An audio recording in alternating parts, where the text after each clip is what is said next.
Now, a mum-to-be says she is shocked by the rudeness of Londoners after very few of them offered her a seat on the Underground. Miry Michele got so annoyed that she eventually took to secretly filming the people who didn't get up, despite her being heavily pregnant and wearing a baby on board badge.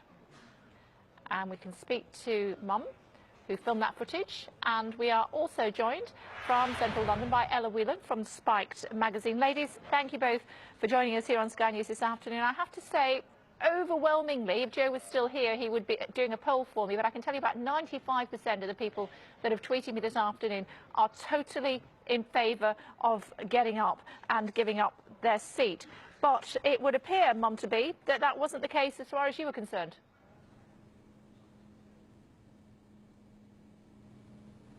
Miry? Yes. It wasn't the case as far as you were concerned. So I've been traveling the London Tube for almost 9 months with a baby on board badge, and I have to say I was not only tired but really disappointed by London commuters for not giving up their seat for me. At first I thought it's a brilliant idea. I thought the badge is a great London invention that will help other passengers realize that I'm pregnant while I wasn't showing. But later on I understood that it has nothing to do with a badge and nothing to do with the size of my bump. It's just that London commuters don't care. And every time I got on the tube and I reached to the priority seat, and someone who I assume, I can never know, but I assume didn't really need the priority seat, didn't give up his seat, I saw how they see me, they see the badge, they see the bump, but then the newspaper is held a little higher, and how they try to avoid eye contact. And I just felt ashamed when a much older woman wanted to give up her seat for me. Of course, I didn't let her, but I just felt it's wrong. And I can't understand what happened to simple, basic human kindness. And that's why I decided to take a hidden camera and show Londoners how they look when they ignore me on the tube. Looking at that footage as we talk to you, Ella, what do you think? Should people get up? As shown in what you asked Twitter, the majority of people are in favour of getting up and do so. And if people don't get up, the person next to them will often tell them, hey, get up, and people will intervene. I think it's really telling that actually, in this instance, the people weren't asked to get up. It was a secret camera. And I think that if people don't accommodate you and don't get up and you need a seat, then the onus is on you to ask for that, because that's part of being you know, a social being. You interact with people, and when you come across something that you disagree with or that you want, you ask for it. Is that what you should have done, Miry, rather than shaming people by videoing them? You should have just said, would you mind terribly if I have your seat? My ankles are swelling, or whatever. I do it all the time. Every time I go on the tube and I don't get the seat that I want, I do ask, politely, of course, but you have to see how people respond. 99% do give up their seat, but not happily. And, you know, you get this face that says, like, I'm stealing something from them. And I think it's a shame. I think pregnant women should not ask. I mean, if there's no other choice, they should. But they shouldn't ask. They should be just giving up the seat. I think this is just basic human kindness, and it starts with education. The film starts with a mother with her child sitting, and they're doing their homework. She clearly saw me, but she decided to keep on sitting in the priority seats. And I think she missed an amazing opportunity to teach her child something much more valuable than doing his homework. Just looking up, taking your eyes off the screen, and just for a second, looking and checking to see if there's someone who needs the seat more than you do. Ella?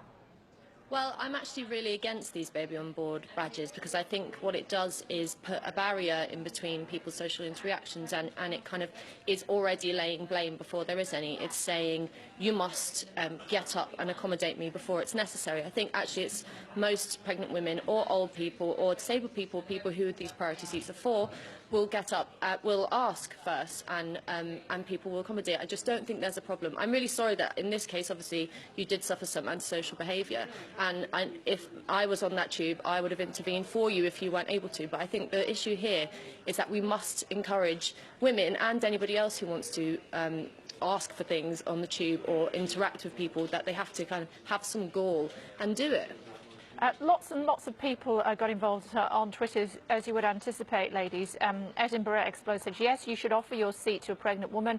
After all, it was our mums once, and we'd hope someone would then. William Rodriguez, hello to you, William, saying without hesitation, your seat should be relinquished to others, not just pregnant women, also the elderly and invalids too. Jack Donahue, depends how pregnant they are and the attitude of the individual themselves, says Jack.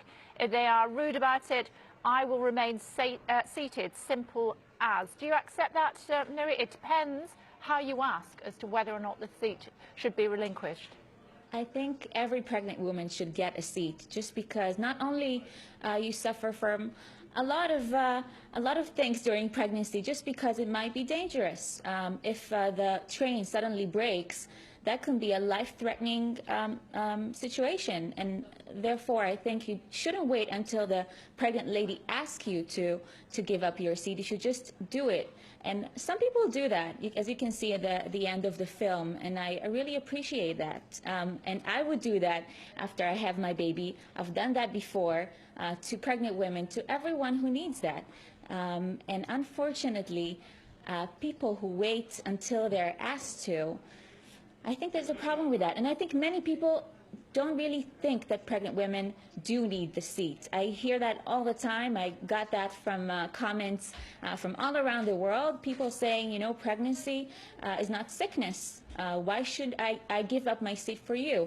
But I think that's really lack of education and ignorance, because pregnant women in those 9 months really do need that seat. And I would love people to know that. Ella? Well, I just wonder what that shape that education will take, because I think the best kind of way to deal with this is to, I suppose you could call it, educate the person on the spot by saying, hey, get up and let me sit down, or somebody else on the tube saying, can't you see that this person needs to sit down? I don't think that pregnant women automatically need a seat. Many women will choose not to. The whole point here is choice and interaction and asking for it. There's absolutely nothing wrong with asking for something, and people shouldn't be ashamed. And also they should feel that they should assert themselves. And I think we should encourage women and anybody else who needs a seat for any reason. I've often had a long shift and wanted to sit down and felt knackered and asked for it if I thought the person would give it, and sometimes got declined. It's not about being pregnant or being old, it's about being able to ask for something that you want and not being afraid to interact in public. Miri, yeah, I mean, people are tired, they're exhausted, they've worked hard all day. Should they really be expected to give up their seat to someone else? I understand that. I mean, of course, everyone wants to sit while commuting in the tube. But again, it's about how much you're willing to give up in order to help someone else. And I think these days, it's hard to find people that will take their eyes off the screen for a second and just look at other people and try to help. And that's what bothers me the most, because that woman, that older woman that wanted to give her seat up for me, she needed the seat much more than I did. But she knew, she was taught better. She has values, and she understood that this is very hard for me, and she wanted to give up her seat. Of course, I didn't let her. But I think maybe it's a matter of education. Maybe the generations are different now, and I think we should change that, and definitely be more aware and educate our children to do that. And I think my baby will come after we accomplish this mission. Ella, final thought from you as well. What about if it's not the disabled pregnancy, young child's seat? Should it still be given up for someone who's pregnant or in other ways needs that seat? Yeah, absolutely. I think that if somebody needs it, they should be given it. If they ask for it and say, look, even if it's just I've got a sore leg and I want to sit down, any decent person will give that up. I think I need to make a defence for Londoners here. I think we're, on the whole, a very friendly and sociable bunch. I think that it's nonsense that on the tube people ignore each other and are this kind of hostile and antisocial. There's many examples of people being perfectly sociable and friendly, and especially in this case, I think we should be proud of saying that there isn't a problem here, and on the whole, pregnant women do get seats, and it's really not an issue. OK, ladies, we must leave it there. Thank you both for joining us on Sky News this afternoon. Thank you. Do keep your thoughts coming in.